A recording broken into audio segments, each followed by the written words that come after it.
Hi, my name is Relina Curtis, and today I'm going to be presenting on my paper, Dancers Deserve Better. The idea of art comes in so many different forms, whether that is drawing, painting, singing, acting, and even dance. And it leaves such a very impactful feeling on all of our lives, whether that is you drawing a hand turkey for Thanksgiving, or doing a little happy dance when you get an A on your paper, or even just singing in the shower. And dance for me is just as important. Dance is two things, either an art form or an athletic sport. And that's what makes it so special. And you see dance every single day, whether that is on a commercial, on your favorite TV show, your favorite artist's tour, that they're backup dancers, those are dancers. Those are professional dancers. And even on social media when you're scrolling through TikTok, because I know everybody got TikTok. So dance for me is just as important as any other art form. And the behind the scenes is just as important. The hours of rehearsal, practice, costuming, the 2 hours before showtime practices, they are just as important as the real life music video, tour, Instagram video, all those things. Now, what's most important is getting paid for them. Nowadays, dancers are getting paid for the experience, and that's not payment. Of course, the experience is just as important as anything else, but at the end of the day, we got people to care for, which is ourselves. We have to make sure we pay our rent on time, we get food in our bellies, and we're able to provide for ourselves.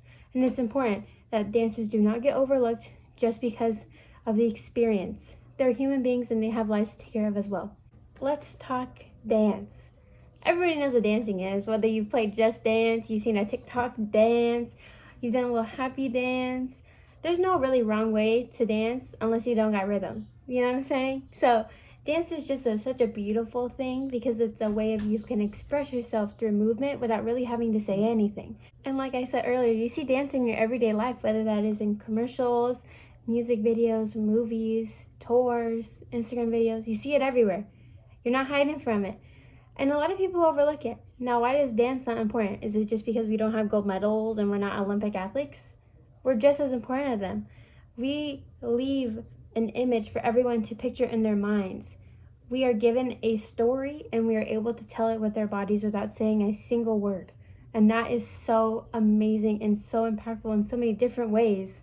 A dancer story that I want to talk about today is from dance major Mark Spalding. Spalding went to college in New York. He danced and he studied ballroom, ballet, jazz, contemporary, and Broadway dancing, kind of getting to know the industry and whatnot. He made it through halfway through his sophomore year, and he got a call from his friend in Los Angeles, and they were saying, "Hey, I have this wonderful gig. Would you like to be a part of it?" And Spalding was like, "Of course." So he flies to LA, and the gig is being a backup dancer for Raven-Symoné on her tour. And Raven-Symoné was the lead in That's So Raven. She was also an actor for other things, but also she was a singer. So they went on tour, and then along with the tour, Spalding got a bunch of other gigs like commercials, music videos, other tours as well. To the point where he had to call his college and was like, "I cannot do college right now, but I'll come back." Spalding even said himself that dance affects everybody in their own lives, and he was so grateful for the art itself because it let him travel for a job, and it also let him express himself in a way, and he got to experience his young life in his 20s in a different way than not many other people could.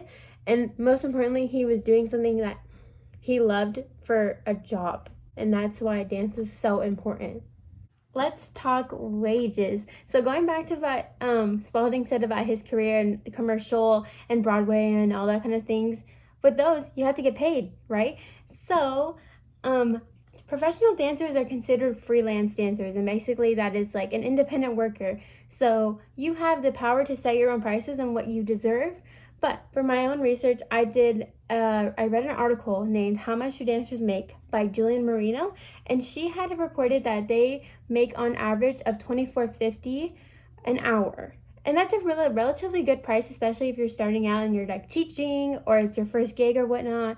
But obviously, that's going to increase with more years of experience. And obviously, LA dancers are going to get paid differently than New York dancers because LA dancers are more likely to book jobs at Disney, commercials, TV, movies, blah, blah, blah. As far as like New York dancers would get paid for like theater work, Broadway, and so on and so forth. Another source that I found was actually this Instagram page, and their tag is Dancers Alliance. And basically, it is this organization that has a petition going out, getting as many signatures as it can for the raise in prices for dancers who work for commercials, TV shoots, music video shoots, tours, so on and so forth. So what the increase looks like is about 3%. So by 2024, we will be looking at a 9% increase in our wages for professional dancers. So for example, in the year of 2021 and years prior, the average cost for a 1 to 4 hour rehearsal would be about $175. And now starting May 1st of 2022, that price would increase to $225. That would be that 3% increase. Those rates as a professional dancer are just as acceptable because you have to remember what they are getting paid for. They're getting paid for their time, their effort, and their dedication. All these rates are negotiable among different agencies, but again, this is a good, consistent, reliable pay wage for dancers, professional dancers in the dance industry to go off of. And that is why this petition is so important, so that now way dancers realize that people are taking care of them and people are here to protect them within the dance industry itself. Working in the industry is so interesting, and there's a lot of do's and don'ts. Do get paid for your time, hard work, and dedication. Don't just leave with the experience. You need to make sure you're not getting underpaid. You get your paycheck that you deserve.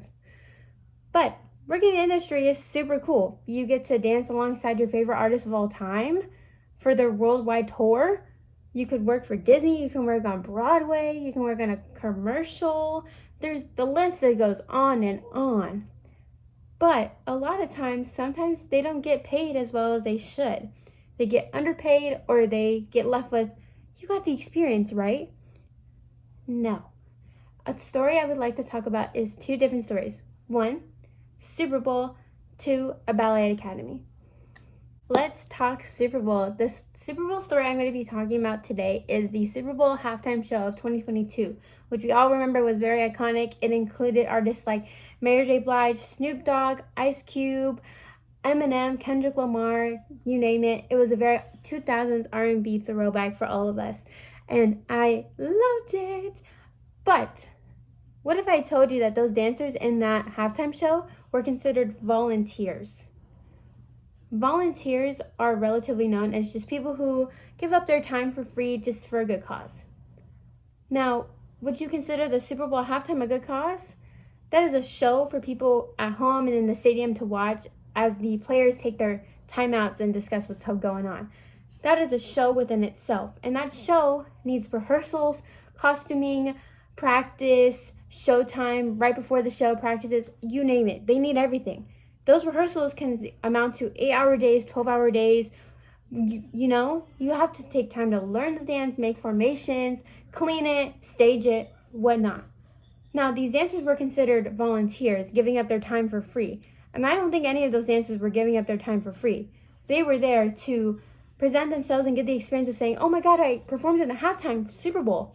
That's so cool. But I need to pay my rent, and I need to buy groceries, and I need to pay my car. When these dancers signed that contract to be a part of the Super Bowl, they were considered volunteers. And thankfully for Liza Featherstone, who spoke up about being a dancer for the Super Bowl and saying, I'm not receiving a paycheck for any of this, nobody would have known, and nobody would have called out the NFL themselves. Now, we don't know if they actually got paid to this day, which is really upsetting, but that is what happens in the dance industry, and that's what could happen with big corporations like the NFL, who just kind of forget about the dancers. Another dance story I'm going to be talking about is the Los Angeles Ballet Dance Company, owned by John Clifford. He has been ordered to pay over $1 million worth of unpaid wages to 45 dancers, purely because he couldn't pay them. He promised them too much money, and at the end of the day, nobody got paid. So this story takes back in 1995 to 1996. That was the time span. He wanted to put on a production of Hairspray. If you don't know what Hairspray is, look it up. It's so amazing. There's even a movie about it. It's great. Going back to the story, he had got 45 dancers from a company, from like an agency called AGMA, American Guild of Musical Artists. All these dancers were classically trained, ready to go, and they were promised an amount of money, which was a lot of amount of money, for a certain amount of time. This certain amount of time was 40 weeks, so that's 9 months. That 9 months would consist of rehearsals, practice, costuming, and even shows. So it was a whole shabam. The breakdown of payments would be over 23,000 for the agency itself. It was their own pensions that the ballet company would pay the agency for thank you for your dancers and whatnot, and that would go to the dancers. And then there was also over $100,000 that would go for the health fund for the dancers, just in case anyone got paid, and then the rest would go to the dancers. Now, about 9 weeks goes in, dancers kind of are getting mistreated, and they're like, why am I working for this guy? Let me just leave, blah, blah, blah. That was the story that was told. Now, that wasn't the whole truth. So this guy, John Clifford, had basically laid off all these dancers because he realized, oh, shoot, I can't pay any of them. I don't have enough money. Now, he was known to kind of do that. He was known to, let me promise you amounts of money for this production, and then nobody would get paid. That's really terrible. So, obviously, this agency takes them in a cart, and they're like, this guy promised our dancers this amount of money, and he hasn't paid any of us that. And Clifford is just like, I don't care. I don't got to make payment for nothing because they only danced for me for 9 weeks. Well, they danced for him for 9 weeks. Pay them for the 9 weeks. And he was ordered to pay them for 9 weeks. Yet again, nobody gets paid at all. Nobody gets paid anything for their 9 weeks of dance work. That's 9 weeks of rehearsal, practice, whatever it was. They still need to get paid. John Clifford himself even said, even if I went bankrupt and whatnot, I'm still very iconic and everyone knows me and everyone's going to trust me and blah, blah, blah, blah. Well, best believe when he got exposed, nobody trusted him. And he still hasn't put on a production since. So that tells you what else happened. And that is also why it's very important to pay your dancers. When you get a group of people who are not getting paid for their time and energy, they're going to go after you and they're going to take legal action. And that is why it's so important to pay people for their time and labor and hard dedication to your project. I'm very grateful for dance within itself, and I'm very grateful for the SAC dance community.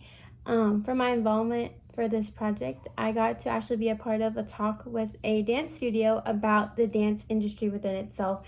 The event was taking place at SAC Dance Lab, which is a dance studio kind of commercially near the Arden area, and we had a discussion for about an hour or so, and it was between a bunch of dance teachers and a bunch of just regular dancers in the dance industry who's had a few gigs here and there in Sacramento, and we all talked about what we've experienced as dancers and what we think we should do to get the community back and up and running. Again, everybody knows COVID, and a lot of dancers were kind of put on hold. I mean, dance is a very personal thing, and you need the people to interact with and whatnot. For me personally, we were all talking about our own experiences and what we've been through, and as far as being paid right for certain gigs and being not paid for certain gigs that we definitely should have been paid for. And a lot of the dancers there were actually dancers of certain NBA teams and even NFL teams.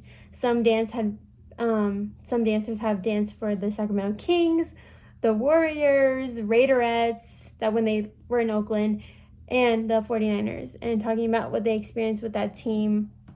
And some of the management wasn't the greatest, and a lot of them didn't get paid correctly. Like, they would have hours of rehearsals and they were only paid like $13 which is like, what? You work for a really big corporation like the NBA and NFL and you get paid that, which is super weird. But it was just really interesting, and also really interesting to talk about like our really cool experiences. Like, people who worked for the NBA and were on the Sacramento Kings, they got to travel to like India and China and get to perform at certain games, and I was like, that's so cool.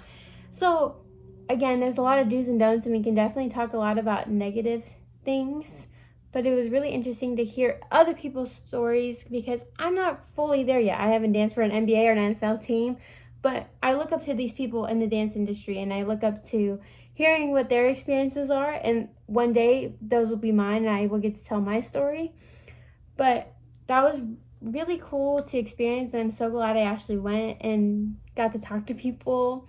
So yeah, it was just really cool. I enjoyed listening to everyone's stories. If I could hope for one thing that you take away from my presentation, is that time is valuable. and time is money, basically. And the amount of time that you put into a project, you should receive that in return. And to never sell yourself short, and that to take your art seriously, because you never know when your big moment is and when you're going to get your big opportunity, but also to make sure you get paid for it.